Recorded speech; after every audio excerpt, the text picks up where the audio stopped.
naquele lugar. O interessante é que quando eu vejo o livro do profeta Daniel, por uma perspectiva que eu vou trazer para vocês hoje, talvez vocês não perceberam isso ainda, mas como a proposta de Deus em levar esses 4 homens para lá, 4 jovens para aquele lugar, Deus estava com um propósito em mente, e os capítulos de 1 a 4 revelam a intenção que estava oculta dentro dos projetos sagrados, fechados e lacrados de Deus, lá nos arcanos celestiais. Deus queria salvar um homem, mas salvar um homem de grande projeção, salvar um homem que era, naquela época, o homem mais importante de todo o mundo. E como Deus vai fazer para salvar um homem rico, um homem que tem todo o poder nas suas mãos, um homem que podia chegar e matar, se ele quisesse, ou dar a vida, se ele quisesse poupar alguém? Como salvar um homem desse? Nós olhamos para certas pessoas, e isso é bom que a igreja fique bem ciente disso, e às vezes falamos assim: fulano é insalvável. Criamos até um termo, né? Fulano é insalvável. Deus não tem condição de salvar uma pessoa dessa. Às vezes a esposa olha para o marido: meu marido nunca vai ser salvo. Ora anos a fio, 10 anos, 20 anos, e fica com aquela expectativa: não é possível, meu marido não pode, eu acho que Deus não vai salvá-lo. E às vezes até desiste, desanima da oração, desanima de implorar a Deus. E irmãos, nosso testemunho, a partir desse texto vocês vão ver que não existe insalvável.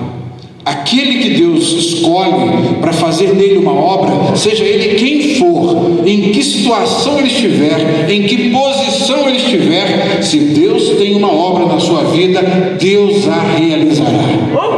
E o importante nisso é nós sermos instrumentos nesse palco. Aí o que Deus faz? Leva para esse mundo pagão, tira lá do aconchego. Na realidade não estava muito boa a situação lá em Jerusalém, mas pelo menos eles estavam lá na nobreza, eles eram jovens que participavam da sociedade de classe alta, então eles estavam com certos privilégios, e eles vão para lá como escravos. E esses 4 moços são colocados dentro, no coração, no centro do maior império da época. Você sabe o que é o império?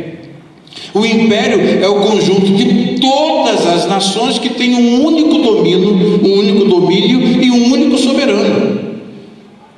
E eles foram colocados ali para testemunhar de Deus.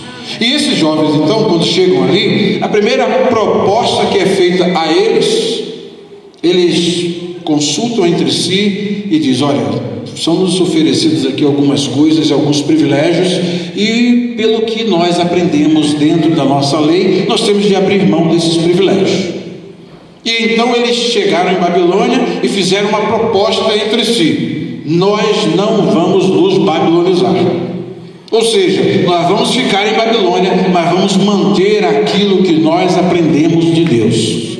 E aí eles entram ali, passam pelo primeiro teste, e aí eles tinham que comer todas as iguarias que o rei havia mandado, e eles disseram que não iam fazer isso, porque aqueles alimentos não estavam de acordo com as leis judaicas.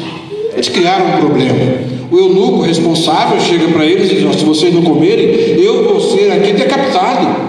Quando o imperador vier fazer o teste com vocês, vieram a ver como é que vocês estão, vocês estarão desfalecidos. E eles propuseram um teste, e no capítulo 1 nós vemos eles saindo bem, comendo legumes e bebendo água. Eles ficaram tão saudáveis e até mais saudáveis do que aqueles outros jovens que foram submetidos aos mesmos privilégios dos quais eles abriram mão. Por quê? Porque eles preferiram a vontade de Deus acima de tudo. E isso então começa a surgir um enredo. Eles vão para a faculdade de Babilônia, chegam ali naquela faculdade, o que ocorre?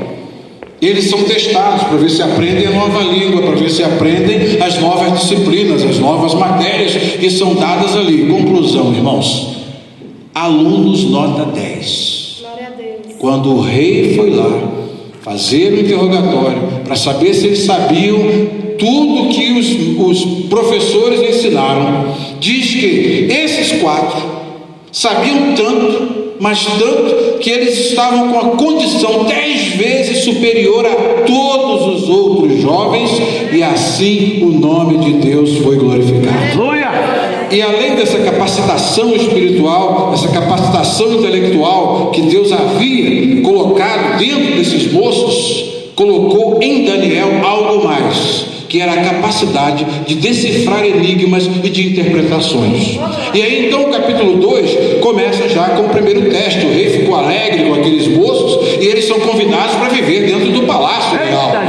Quem não quer que essas pessoas assim ilustres, né, que se mostraram tão sábias e 10 vezes mais sábias que os próprios professores, quem é que não quer esses moços lá? O rei, olha, convidou para que eles fossem para o palácio. Não precisa se babilonizar para poder prosperar em qualquer lugar. O importante é você se manter fiel às suas tradições. O importante é você se manter fiel às palavras de Deus, e a exaltação vem de Deus. Vem de Deus. É Deus que faz, é Deus que trabalha. E aqueles moços com essa confiança entram ali no palácio e começam a viver. Só que daqui a pouco o rei tem um sonho. A intenção de Deus, secreta, oculta, é salvar esse homem. O que Deus faz? Dá um sonho a ele. Ele vê uma estátua muito grande, e essa estátua representando, né, simbolicamente os impérios mundiais, e naquela estátua ele era a peça mais importante, era a cabeça, e ele não sabia o que aquilo significava. Então ele chama os seus astrólogos, os magos, todos aqueles que eram os mestres ali na universidade. O que significa isso? Aliás, eu não vou dizer para vocês o sonho que eu tive, não, porque eu acho que vocês me enganam na interpretação. Eu quero que vocês me digam o sonho que eu tive e a interpretação. Ficou difícil. E agora, como fazer? Como fazer? Mas irmãos, Deus é tremendo. Ele então, quando vê que os magos chegam, mas isso nenhum homem tem capacidade de fazer. Ninguém tem condição de descobrir um sonho que alguém teve e depois dar a interpretação. Conta-nos o sonho que nós vamos dar a interpretação. Mas irmãos, acontece que o rei diz: não, vocês podem chegar e me enganar e dizer que o sonho significa isso, e eu vou ficar por aí sem saber se realmente isso é verdade. Conclusão: o rei manda matar todos os magos. Aí Daniel tem notícia do que aconteceu. Ele não estava na reunião. O que aconteceu? Nós nem te levamos lá porque o que você ia fazer lá? Não ia resolver nada? Não, me dê uma oportunidade para eu entrar na presença do rei. Eu quero falar com o rei. Antes de nós sermos mortos, eu quero uma oportunidade. E ele então foi conduzido à presença do rei. Por isso que é importante estar em Babilônia, mas não virar babilônico. Ele estava ali, mas era servo de Deus. Ele estava ali, mas tinha compromisso com Deus. E aí Deus tem compromisso com aqueles que têm compromisso com Ele. Aí ele chega: não, vocês não vão morrer, deixa eu entrar lá. E chegou diante do imperador e disse: o Senhor apenas nos dá uma oportunidade para nós falarmos com o nosso Deus. Nós vamos orar e Deus vai dar ao rei a interpretação do sonho. E assim aconteceu. Eles foram para casa, fizeram como nós fizemos aqui hoje, uma reunião de oração. Aqueles 4 se colocaram diante de Deus, e de repente veio do céu a revelação, tanto do sonho como a interpretação do sonho a Daniel. E aí ele chega para o eunuco e diz: olha, me introduza à presença do rei, que eu quero dizer para ele o sonho e a significação. Aí quando ele entra na presença do rei, o rei estava na sua cama, e o sonho foi esse. O rei ficou assim espantado, visto uma grande estátua, e aí começou a descrever aquela grande estátua conforme apareceram no sonho, e a significação é essa, e deu ali a sequência dos reinos mundiais: Babilônia, Medopérsia, Grécia, o Império Romano, e depois o último império que seria destruído, e o estabelecimento final do reino de Deus. Deus está revelando para esse homem gradualmente quem ele é. Usando quem? Aqueles que foram para a Babilônia como escravos, mas agora estavam numa posição de destaque. Por quê? Porque tinham compromisso em agradar a Deus. Irmãos, como Deus gosta quando nós temos compromisso com Ele. Em qualquer lugar que nós estejamos, em qualquer situação em que nós estejamos, Deus tem compromisso com aquele que tem compromisso com Ele. E aí então não foi suficiente. Essas palavras comoveram o rei. Ele ficou muito impressionado com a sabedoria de Daniel, com o significado daquilo tudo, mas daqui a pouco ele esquece. E logo no capítulo 3, diz aqui os textos sagrados, que ele levanta uma grande estátua, que era a imagem dele mesmo, do seu poder, da sua majestade, e disse para que todos ali se prostrassem diante daquela grande estátua. Ele convocou instrumentos de música, ele fez todo um cenário para poder dar a oportunidade de aqueles homens adorarem a sua majestade, o rei, através daquela imagem, porque ele se julgava muito grande, ele se julgava muito importante, ele se julgava a pessoa mais majestosa do universo, e não sabia que o Deus dos céus é o Deus que não dá a sua glória a outro. Quando chegou esse momento, o que aqueles moços fizeram? Bem, estavam lá presentes nesse dia, não sabemos onde estava Daniel, mas Misael, Ananias e Azarias enfrentaram o imperador. E aí, quando todo mundo, naquele grande campo, todo mundo, na hora que tocaram os instrumentos, todo mundo se prostrou, aqueles 3 moços ficaram em pé. Nós só adoramos ao Senhor Deus verdadeiro, o Senhor Deus dos exércitos, e a nenhum outro. Deus, é assim mesmo. Que risco! Os homens viram, olha, 3 aqui no meio de todos, e são daqueles que você privilegiou e colocou no palácio, eles não fazem caso de ti, ó rei. Traga-os à minha presença, disse o imperador, traga-os à minha presença. E ele disse, é de propósito, Sadraque, Mesaque e Abednego, já tinha mudado o nome deles, segundo o costume dos deuses lá, da nação dele. É de propósito que vocês fazem isso? Vou dar mais uma oportunidade para vocês, mas antes, olha, a fornalha vai ser aquecida 7 vezes, e quem não adorar, se vocês não se prostrarem ao toque dos instrumentos diante da minha estátua, vocês serão lançados na fornalha. Deus tinha um propósito com Nabucodonosor. Irmãos, felizes são os homens que Deus tem paciência com eles e se revela para eles. Tristes são aqueles que Deus inexoravelmente usa de juízo contra eles e não dá nenhuma satisfação, porque Ele é soberano. Deus é soberano, mas com Nabucodonosor vocês vão observar que a história é diferente. O que Deus faz? Deus faz mais um sinal para aquele homem ver se, vamos ver se agora ele vai. É a luta de Deus, é a batalha de Deus para levar esse homem à conversão. E o que ocorre quando ele vê, fica preparado ali, meio aborrecido, porque aqueles jovens chegaram para ele, olha, sabendo de uma coisa, nós não vamos servir aos teus deuses e nem estátua que tu adoraste, que tu levantaste. O nosso Deus a quem nós servimos, Ele nos livrará. E se não, fique sabendo, imperador, que nós não adoraremos os teus deuses. Aí mesmo, então toquem os instrumentos tocaram, a música foi tocada, e aqueles moços ficaram em pé. O imperador furioso, lance-nos lá na fornalha de fogo. E aí escolheram os homens fortes que pegaram aqueles 3 moços e os amarraram e os lançaram, caminharam com eles para dentro da fornalha. O interessante é que aqueles homens fortes não conseguiram nem ao menos chegar, tamanho era o calor que estava saindo daquela fornalha. Mas os jovens não se acovardaram. No meio da viagem eles não pararam, eles prosseguiram para dentro do fogo. E quando o rei olha, o que ele vê lá dentro da fornalha, ele vê um ser diferente dentro da fornalha. Ele vê o filho do homem ali.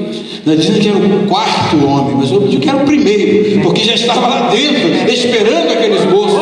E quando eles são lançados lá dentro, diz que as amarras deles se saem e eles vão passeando dentro do fogo. O rei nunca viu aquilo, e vê aquele 4º homem e diz, vocês saiam daí. Quando aqueles moços saíram de lá, sem nenhuma marca de fogo, sem nenhum cheiro de fumaça, e ele ficou, o que é isso? O que aconteceu?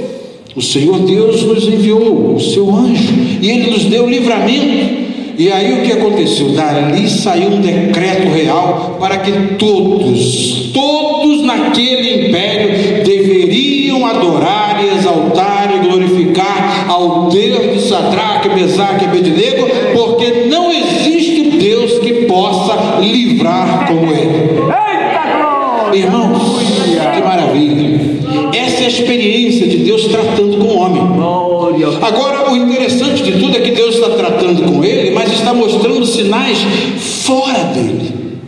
E quando Deus trata conosco, objetivamente, com coisas que acontecem fora de nós, nós nos glorificamos com o testemunho do pastor, com o testemunho da irmã, com o testemunho de outro. Isso está acontecendo na vida do outro e na minha vida.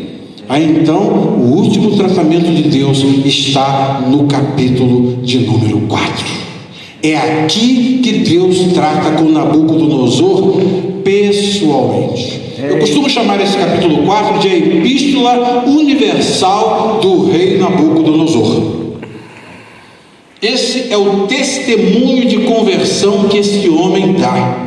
Por quê? Porque ele passa por uma grande experiência na qual Deus trabalha o seu interior. Deus molda esse homem e o quebranta para que ele possa entrar no reino dos céus. A única forma de se entrar no reino dos céus é através do quebrantamento. No céu não entram pessoas arrogantes. No céu não entram pessoas cheias de si. Nos céus entram pessoas que se esvaziam para que Jesus Cristo possa entrar dentro delas. Entrar e fazer morada e ficar dentro delas. Essas são as únicas pessoas que entram no reino dos céus. Os arrogantes, os soberbos, os que têm uma imagem falsa de si mesmos, que pensam ser muito grandes, esses não têm condição de entrar no reino de Deus. E ele então escreve essa epístola universal, e essa epístola é exatamente dirigida a todas as nações do mundo. Por quê? Porque ele é o imperador. Então ela sai como um decreto para percorrer todos os cantos do seu império. É o seu testemunho pessoal daquilo que Deus fez na vida dele. Ele viu Deus fazer coisas gloriosas quando Daniel interpretou o seu sonho.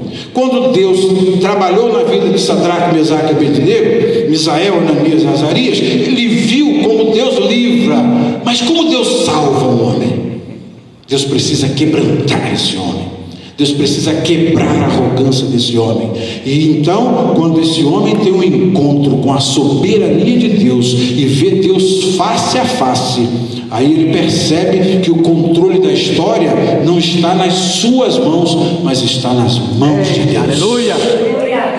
O controle das nossas vidas está nas mãos daquele que dirige a história, que é o Senhor da história, e é aquele que opera segundo a sua livre vontade. Aleluia! E Deus então decide dar um sonho novamente a esse homem.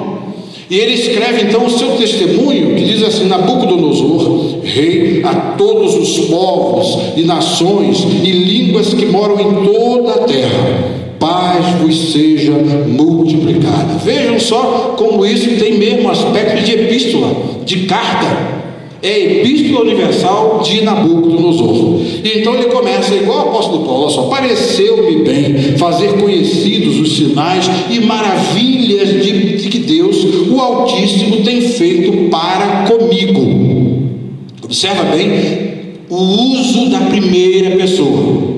Até ali ele viu Deus operar maravilhosamente na vida de Daniel, dando a ele interpretação de sonho. Ele viu Deus operar na vida de Misael, Ananias e Azarias, sinais que ele nunca tinha visto. Ele viu o anjo e ele viu Deus livrar aqueles moços do fogo. O fogo não queimou aqueles moços. Mas agora vejam como ele utiliza a primeira pessoa. O que Deus tem feito para comigo. Você tem que orar pelo seu esposo, você tem que orar pelo seu filho, pelos seus parentes, para que Deus faça, opere na vida deles. E a única forma de Deus operar na vida deles é produzindo isso que produziu na vida de Nabucodonosor. É Deus quebrantar o coração daquele por quem você está orando. Eu orei 14 anos para Deus salvar a minha mãe. Hoje ela está mansa, alegre e feliz aos pés do meio da janela, servindo a Deus. Ela fica assim: meu Deus, que privilégio que eu tenho, eu sou uma mulher muito feliz, eu sou mãe de um pastor, eu tenho uma família abençoada. Os olhos dela se abriram, porque ela teve experiência pessoal.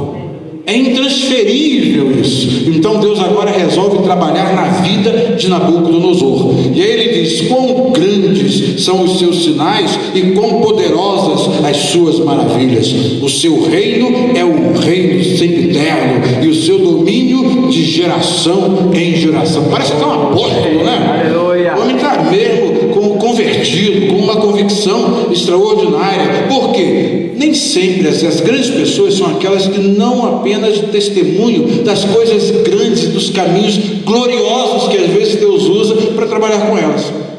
As grandes pessoas às vezes usam os seus fracassos para ver como Deus as coloca num grande buraco e depois estende as mãos e as tira de lá. Eita Deus, meu filho.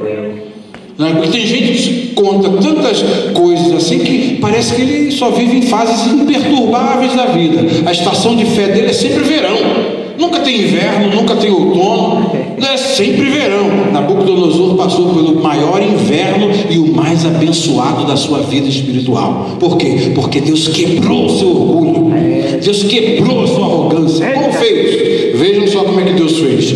Eu, Nabucodonosor, estava sossegado em minha casa e florescendo no meu palácio. Tive um sonho que me espantou, e as imaginações da minha cama e as visões da minha cabeça me turbaram. Por mim, pois, se fez um decreto pelo qual fossem introduzidos à minha presença todos os sábios de Babilônia, para que me fizessem saber a interpretação do sonho. Ele queria saber o que significava aquilo. Então entraram os magos, os astrólogos, os caldeus, os mesmos, tá? E os adivinhadores, e eu contei o sonho diante deles, mas não me fizeram saber a sua interpretação. Ora, Nabucodonosor tem um sonho. Este sonho é um sonho que vem de Deus. Quem é que pode interpretar esse sonho? Ele vai procurar astrólogo? Ele vai procurar cartomantes? Ele vai procurar adivinhos? Ele vai procurar magos para poder interpretar um sonho que vem de Deus? Só quem tem acesso a esse Deus é que pode ir lá e perguntar: o que foi que ele sonhou? Qual é o significado? Jesus, é assim mesmo. Mas irmão, será que tem alguém ali? Mago vai chegar lá e vai dizer diante de nós: isso aí Deus me revelou. Mago vai dizer isso? Adivinho, encantador, bruxo? Nada. Aí o que acontece? Ele conta e ninguém tem condição de interpretar o seu sonho. Mas por fim, sempre é o último. O servo de Deus sempre é o último. Ele não faz fé mesmo nos servos de Deus, né? Eles não fazem fé nos servos de Deus, né? Sempre é o último. Por fim, por acaso assim, já que não tem ninguém aqui, vou chamar esse. Vamos lá, vamos ver o que é isso. De repente resolve a história de Daniel aí de novo.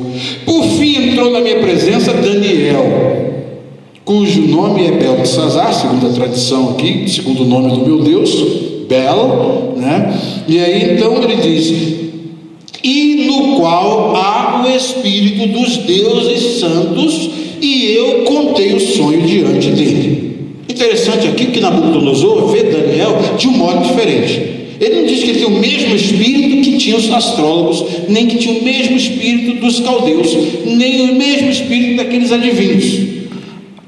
Ele não sabia, a nomenclatura dele não é igual a nossa, né? Senão ele ia dizer: esse homem tinha o Espírito Santo. Mas ele, pelo menos dentro da sua linguagem, é um homem que ainda é um novo convertido, né? Então a gente vai dar aquela desculpa, que ele chega e diz que ele tinha o Espírito dos deuses santos. Já é um discernimento muito elevado para um imperador num império que era super idólatra e que não tinha instrução de Deus. E diz aqui: ele contou o sonho dizendo: Beltesazar, príncipe dos magos, eu sei que há em ti o Espírito dos deuses santos, e nenhum segredo te é difícil. Diz-me as visões do meu sonho, que tive a sua interpretação. Eram assim as visões da minha cabeça, na minha cama. Eu estava olhando e vi uma árvore no meio da terra, cuja altura era grande, crescia essa árvore e se fazia forte, de maneira que a sua altura chegava até ao céu, e foi vista até aos confins da terra. A sua folhagem era formosa e o seu fruto abundante, e havia nela sustento para todos. Debaixo dela, os animais do campo achavam sombra, e as aves do céu faziam morada dos seus ramos, e toda a carne se mantinha dela. Estava vendo isso nas visões da minha cabeça, na minha cama, e eis que um vigia, um sentinela, um santo descia do céu, clamando fortemente e dizendo assim: derrubai a árvore e cortai-lhe os ramos, e sacudi as suas folhas, e espalhai o seu fruto. Afugentem-se os animais de debaixo dela, e as aves dos seus ramos. Mas o tronco, com as suas raízes, deixai na terra, e com cadeias de ferro e de bronze na erva do campo, e seja molhado do orvalho do céu, e a sua porção seja como os animais na grama da terra. Seja mudado o seu coração, para que não seja mais coração de homem, e seja-lhe dado coração de animal. E passem sobre ele 7 tempos. Esta sentença é por decreto dos vigiadores, e esta ordem por mandado dos santos, a fim de que conheçam os viventes que o Altíssimo tem domínio sobre os reinos dos homens, e os dá a quem quer, e até ao mais baixo dos homens constitui sobre eles. Isso diz aqui, em sonho, eu, rei Nabucodonosor, vi. Tu, pois, Beltesazar, diz a interpretação. Todos os sábios do meu reino não puderam fazer-me saber a interpretação, mas tu podes, pois há em ti o espírito dos deuses santos. Então Daniel, cujo nome era Beltesazar, que já estava ali ligado com Deus, já tinha todo o panorama do que estava acontecendo e do que Deus estava revelando, fica atônito, perturbado. Como é que eu vou dizer para esse rei o significado desse sonho? Ele vai mandar me matar. O profeta tem que ter coragem às vezes, né? Ou quase sempre, ou sempre. Ele vai mandar me matar. Mas o que acontece? Ele está ali atônito, quase 1 hora, dando rodeios, e os seus pensamentos o turbaram. Falou, pois, o rei e disse: Beltesazar, não te espante o sonho, nem a sua interpretação. Respondeu Beltesazar e disse: Senhor meu, o sonho seja contra os que te têm ódio, e a sua interpretação para os teus inimigos. Ou seja, que isso nunca aconteça contigo. Mas eis aí o significado do sonho. A árvore que vistes, que cresceu e se fez forte, cuja altura chegava ao céu, e que foi vista por toda a terra, cujas folhas eram formosas e o seu fruto abundante, e em que para todos havia mantimento, debaixo da qual moravam os animais do campo, e em cujos ramos habitavam as aves do céu, és tu, ó rei, que cresceste e te fizeste forte. A tua grandeza cresceu e chegou até ao céu, o teu domínio até a extremidade da terra. E quanto ao que o rei viu, um vigia, um santo que descia do céu e que dizia: cortai a árvore, e destruía, mas o tronco com as suas raízes deixai na terra, e com cadeias de ferro e de bronze na erva do campo, e seja molhado do orvalho do céu, e a sua porção seja com os animais do campo, até que se passem sobre ele 7 tempos. Esta é a interpretação, ó rei. E este é o decreto do Altíssimo, que virá sobre o rei meu senhor. Inexoravelmente, ou tinha condições de ser evitado? Esse quebrantamento que nós já estamos pressentindo aqui, tinha condições de ser evitado? Quantas pessoas que Deus fala 1 vez, 2 vezes, 3 vezes, 4 vezes, 40 vezes, e ele nunca se sente tocado por Deus. A única alternativa quando Deus tem um plano na sua vida é quebrantar. Quebrantamento significa quebrar mesmo, tirar a fama, tirar o orgulho, tirar o dinheiro, tirar a casa, tirar o mantimento, tira o emprego, tira a saúde e o deixa totalmente dependente de Deus. Glória a Deus. Deus estava trabalhando na vida do imperador. E aí diz aqui o profeta, continua dizendo: e serás tirado de entre os homens, e a tua morada será com os animais do campo. Pensou? Tirar o rei do seu palácio, do seu trono bonito, a sua coroa na cabeça, para colocá-lo entre os animais. Vai pastar com os bois, vai pastar lá deixar de comer as iguarias, e agora vai comer comida com os animais. Parece que tem sentido isso? O profeta tem que realmente saber do que está falando. Por isso que mago não ia ter condição de penetrar nesse mistério. Mago vai entrar nisso, macumbeiro vai entrar nisso, feiticeiro vai entrar nisso. Não, só aquele que tem o Espírito dos deuses santos, aquele que tem o Espírito de Deus para dizer e a palavra se cumprir. Amém. Irmãos, diz aqui o texto que o profeta está dizendo para ele: e serás aqui, te farão comer erva como os bois, e serás molhado do orvalho do céu, e passar-se-ão 7 tempos por cima de ti, 7 anos, até que conheças que o Altíssimo tem domínio sobre o reino dos homens e o dá a quem quer.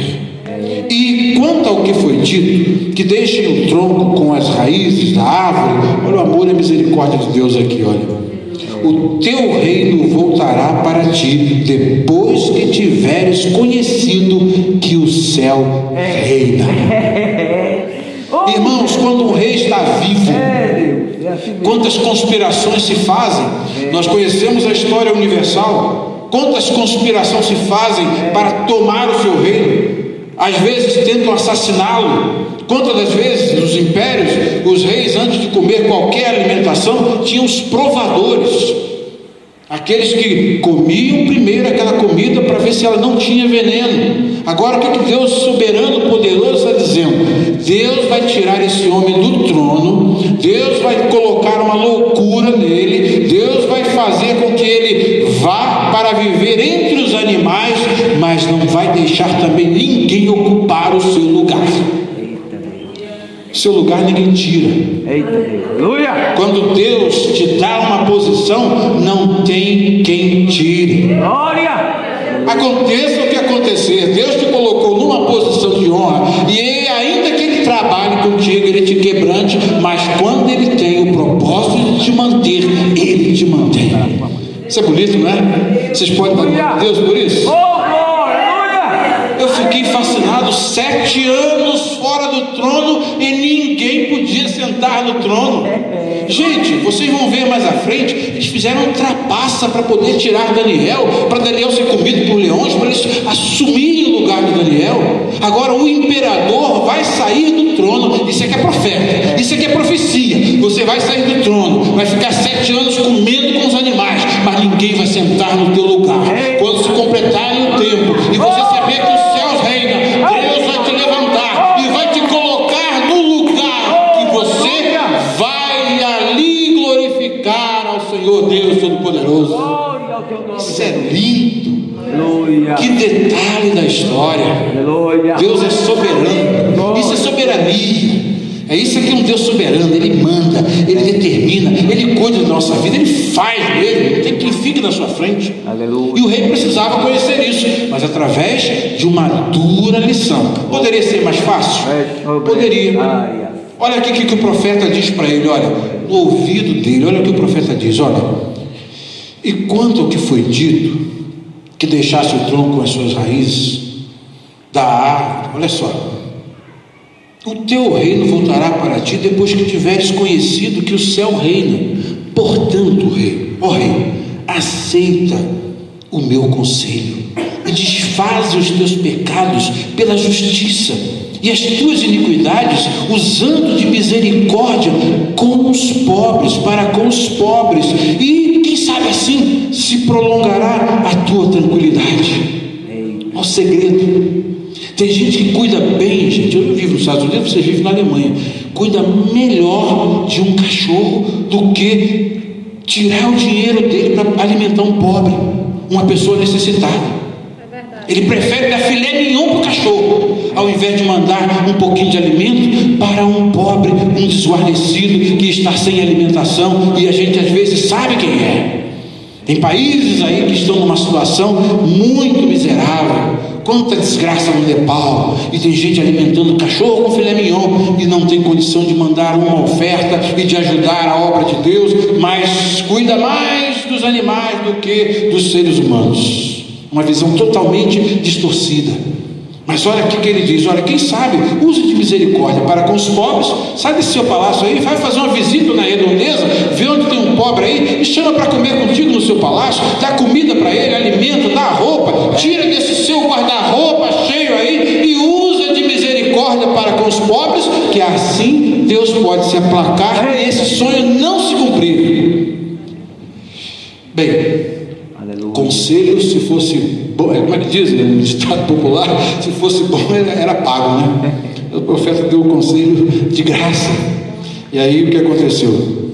Todas, 28, versículo 28, todas estas coisas vieram sobre o rei Nabucodonosor. Por quê? Era onde Deus tinha que trabalhar com ele. Ao cabo, ao passar 12 meses, olha a paciência de Deus, esse homem dá uma amnésia, esquece daquilo que foi falado pelo profeta, tá? A profecia foi engavetada, e aí ele diz, diz aqui, ó, andando a passear sobre o palácio real de Babilônia, falou o rei, disse, ele olhou assim, né? Olhou o seu império, jardins suspensos de Babilônia, né, que compõem, são chamados uma das 7 maravilhas do mundo, né, que foi construído para poder agradar a esposa que sentia falta das montanhas lá do seu país. Aí então foi construído os jardins suspensos de Babilônia. Ele olha aquilo e diz, não é esta a grande Babilônia que eu edifiquei para a casa real? Olha aí, eu edifiquei para a casa real com a força do meu poder e para a glória da minha magnificência. 3 frases infelizes, as mais infelizes que esse homem pronunciou. Primeiro, tudo que foi feito ali foi feito por ele. Segundo, o meio com a força dele, e o fim para ele. Eu fiz para a minha glória, da minha magnificência. Onde está Deus nisso? E diz aqui a palavra, ainda estava a palavra na boca do rei, quando caiu uma voz do céu, a ti se diz, ó rei Nabucodonosor, passou de ti o reino. Eita Jesus. Agora é dos céus. Esta palavra agrediu os ouvidos de Deus, e Deus havia predito que ele iria entrar numa situação como essa. Ele poderia ter evitado, se fizesse o que o profeta ensinou, deu o caminho, a estratégia e as fugas. Às vezes a gente quer livrar uma ovelha de um problema, o pastor dá um conselho, não, eu sei cuidar da minha vida, e eu sei para onde eu ando, eu não preciso de conselho de ninguém, é tudo, né, ele é autômato, ele é autônomo, não tem necessidade de ouvir conselho de ninguém, não tem necessidade de ouvir conselho da Bíblia. Ele se acha, né? Eu decido, eu faço, a capacidade é minha, o poder é meu, o dinheiro é meu, eu faço dele o que eu quero, né? Eu dou dízimo se eu quiser, se eu não quiser eu não dou, eu faço o que eu quero. Aí essa palavra chega nos céus e Deus, ó, passou de ti. Vem a vassoura celeste e varre tudo, irmãos. Eu já vi gente, Deus varrer tudo da vida dele, tudo, deixar na miséria quem já esteve numa posição elevada. Por quê? Por causa da soberba, da arrogância e não saber que tudo que nós temos, a capacidade intelectual, a força para trabalhar, foi no seu bolso, na sua bolsa, na sua conta. É Deus que coloca. O emprego quem dá é Deus. E força para você levantar da sua cama para ir para lá é Deus também que dá. Não bater o seu carro até chegar no trabalho é Deus que te guarda. Tudo vem de Deus e para Deus, e é para a glória e a magnificência de Deus. Se naquele dia aquele rei ele chegasse assim e dissesse: olha só a Babilônia que Deus me deu, colocou na minha mão para a glória do seu nome, segundo a inteligência que ele me deu, para a força e a magnificência dele.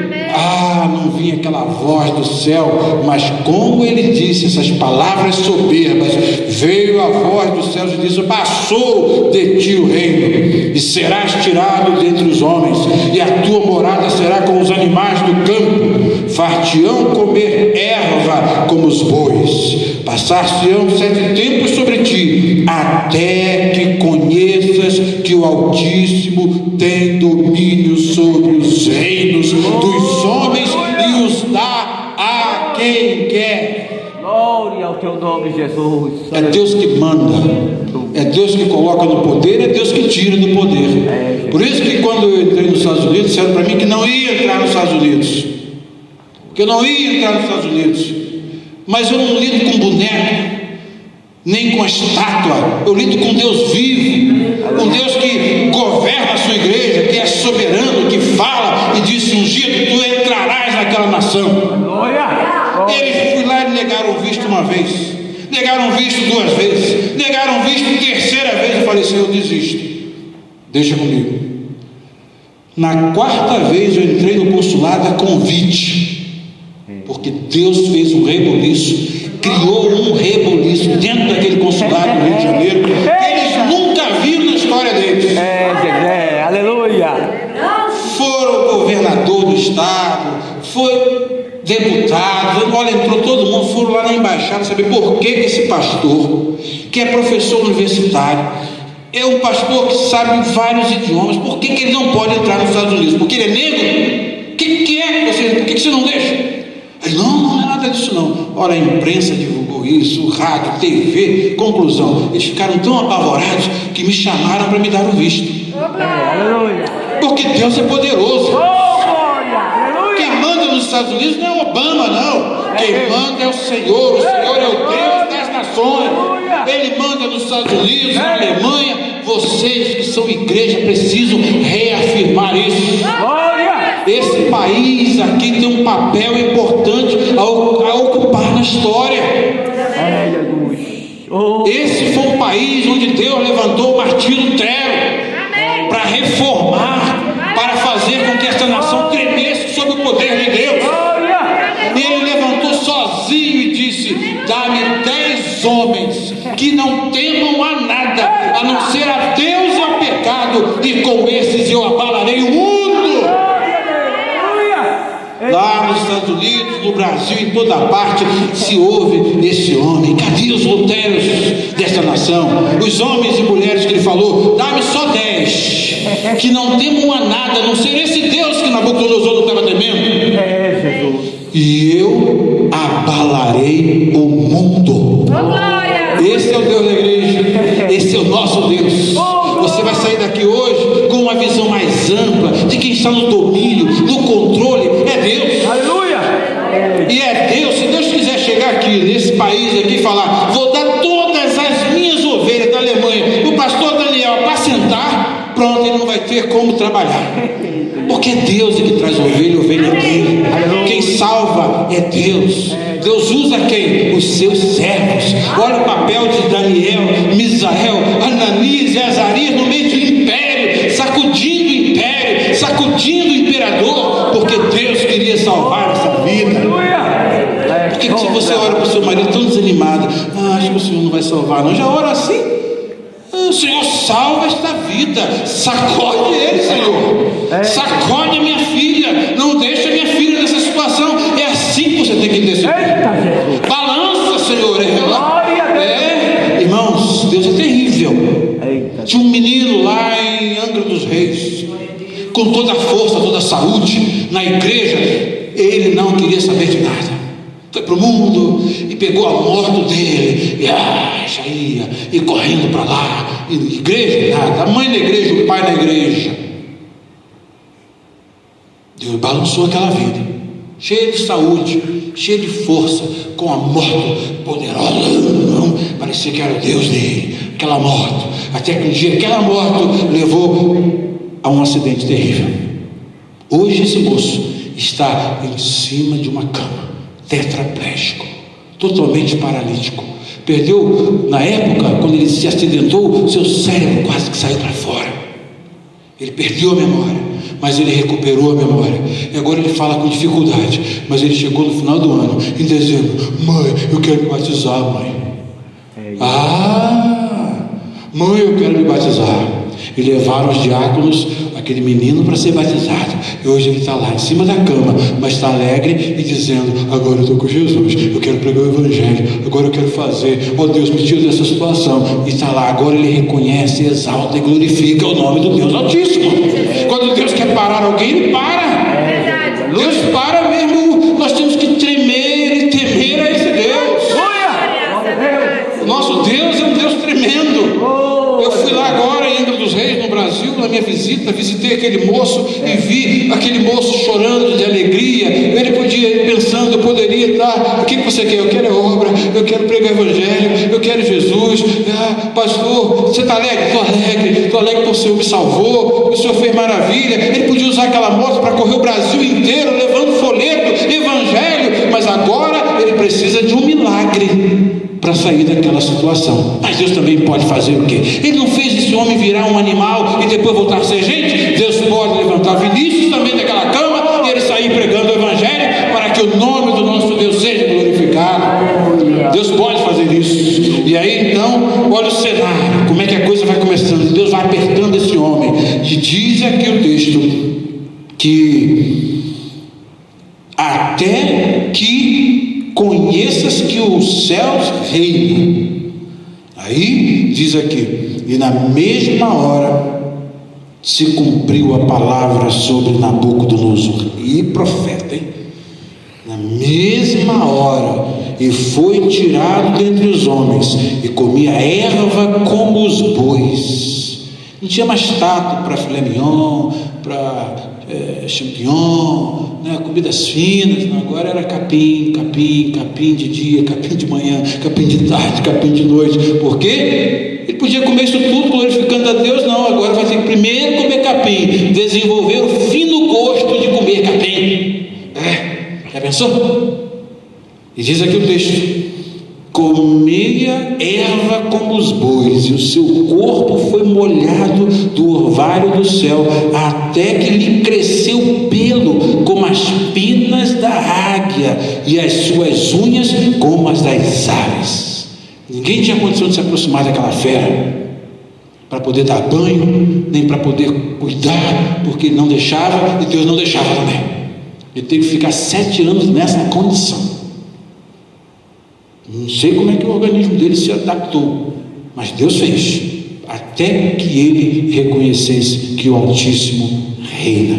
Não brinque com Deus, não pense que o seu poder, a sua inteligência é tudo. Deus é que domina. Quando o homem olha para os céus assim, sabe: Senhor, tu reinas. Como Deus gosta, né? Agora, quando a pessoa chega e diz: eu sou, eu faço, isso é para mim, não é mais para ninguém, já está breve a ouvir a voz do céu.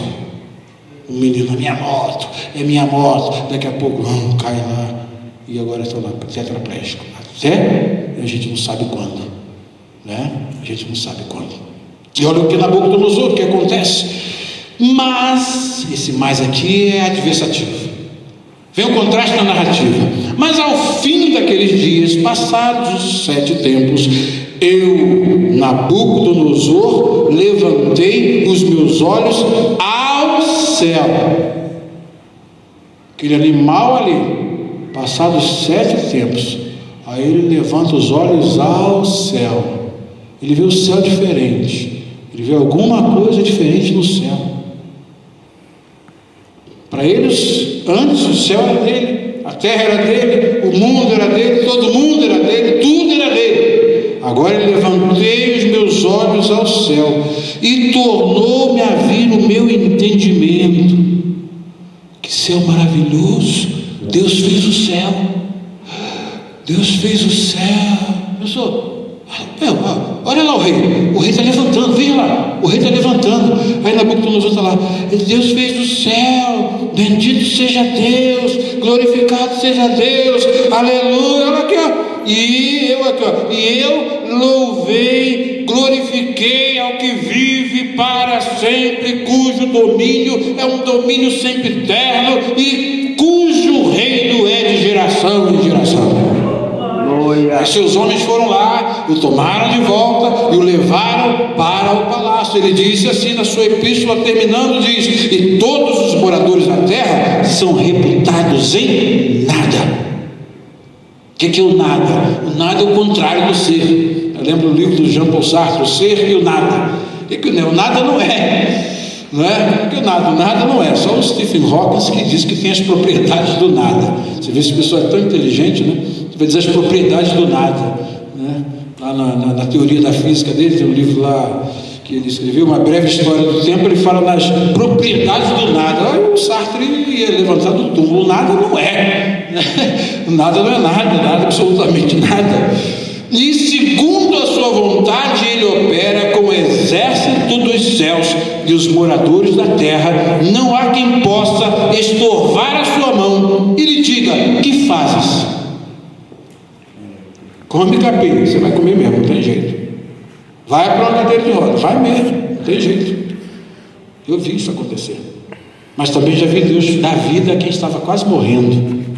Já vi Deus dar vida a quem estava canceroso, já com a quimioterapia marcada, e Deus disse: tenha saúde. Num culto simples como esse aqui, Deus curou uma irmã de câncer, e quando ela foi lá, o médico fez o exame, ela não tinha absolutamente nada. Falou: o que você veio fazer aqui? Vim fazer a quimioterapia, começar. Não, mas os seus exames acusam que você não tem absolutamente nada.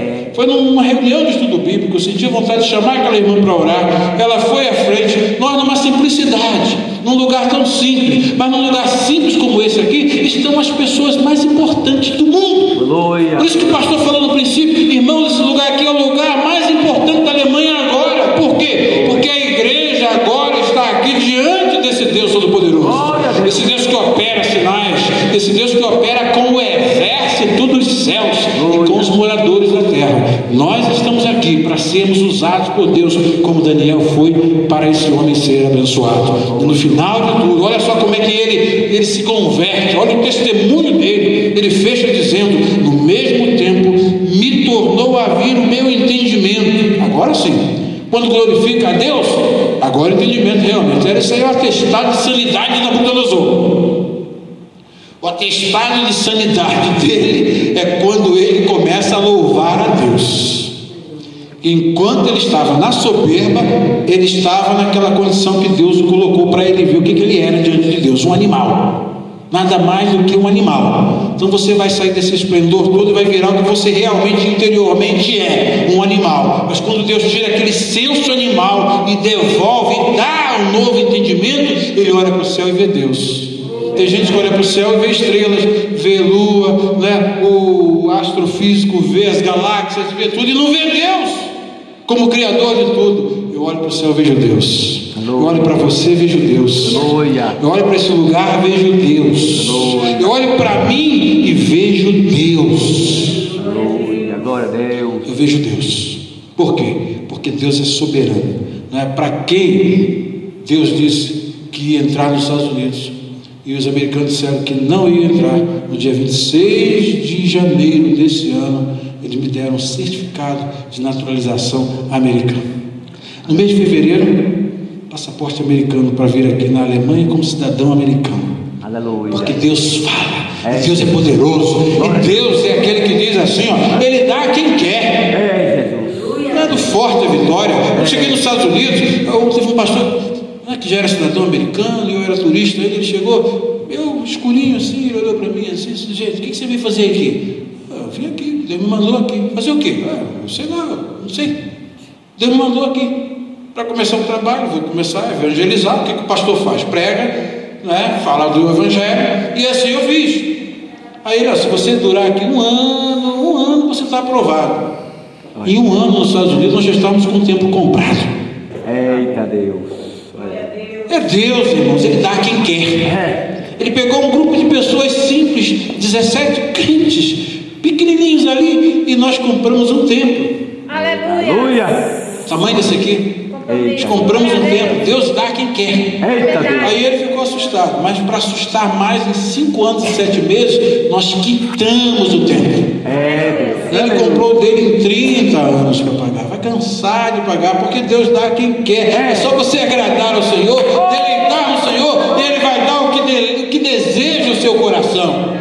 Mas é fazer tudo para a glória de Deus, para que o nome de Deus seja exaltado. Agora o rei volta à sobriedade. Ele diz: agora eu, Nabucodonosor, diz aqui, tornou-me a vir a minha majestade e o meu esplendor, e me buscaram os meus capitães e os meus grandes, e fui restabelecido no meu reino. Olha o poder de Deus. 7 anos fora do trono, e o trono vazio. O Império Babilônico ficou 7 anos sem um imperador, e ninguém conseguiu sentar-se no lugar de Nabucodonosor. Isso é que é Deus. Isso é que é Deus. Ele disse: e a minha glória foi aumentada. E agora o que ele faz? Agora, eis a minha Babilônia. Deus me livre. Agora, pois eu, Nabucodonosor, louvo, exalço e glorifico ao Rei dos céus, porque todas as suas obras são verdades, e os seus caminhos juízo, e pode humilhar aos que andam na soberba, na arrogância. Irmãos, que o tratamento de Deus seja diferente conosco. Nós estamos aqui para glorificar e para exaltar o nosso Deus, e que Ele nos abençoe, que Ele abençoe essa igreja, que Ele abençoe o pastor Daniel, que Ele nunca perca o foco de que Deus está no controle. Não precisa de muito não. Lutero disse que só precisava de 10 para balançar o mundo todo.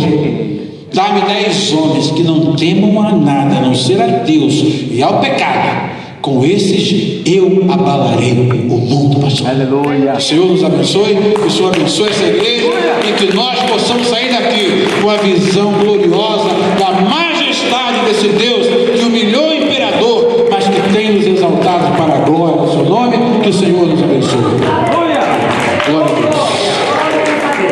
Glória a Jesus.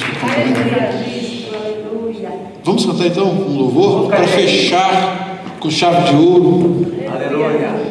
Esse foi o tributo de Nabucodonosor. Agora eu vou dar o meu tributo ao nosso Deus. Desses honrosos contribuir com livros de oferta para a manutenção. A irmã Maria está aqui essa vez. A irmã Maria, leve a Deus, senhora. O pastor vai orar. Amém. Pela irmã Maria, para Amém. Deus dar a ela temor e tremor. E os irmãos também contribuem com prazer. Depois dessa palavra, irmãos, Amém. eu sei que Deus vai nos capacitar muito mais nessa igreja. Amém. Senhor Deus, nós te glorificamos, exaltamos ao Senhor, porque o Senhor é grande, e o Senhor tem enviado recursos para nós, para as suas ovelhas, para contribuírem com o teu ungido, com a tua obra neste lugar. Que cada coração esteja aberto para saber que o que tem pertence ao Senhor, e com o que tu tens dado a eles, que eles possam agora glorificar o teu nome. É o que nós te pedimos, agradecidos, em nome do Senhor Jesus. Amém. Vamos louvar o Senhor. Esse hino é muito conhecido, meu tributo. Vou cantá-lo como o Andrew Crouch o compôs em inglês, muitos anos. Eu tenho certeza que o nome do Senhor será glorificado.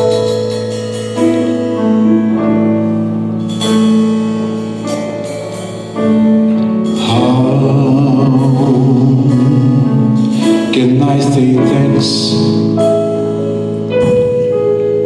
for the things that you've done for me? Things so undeserved,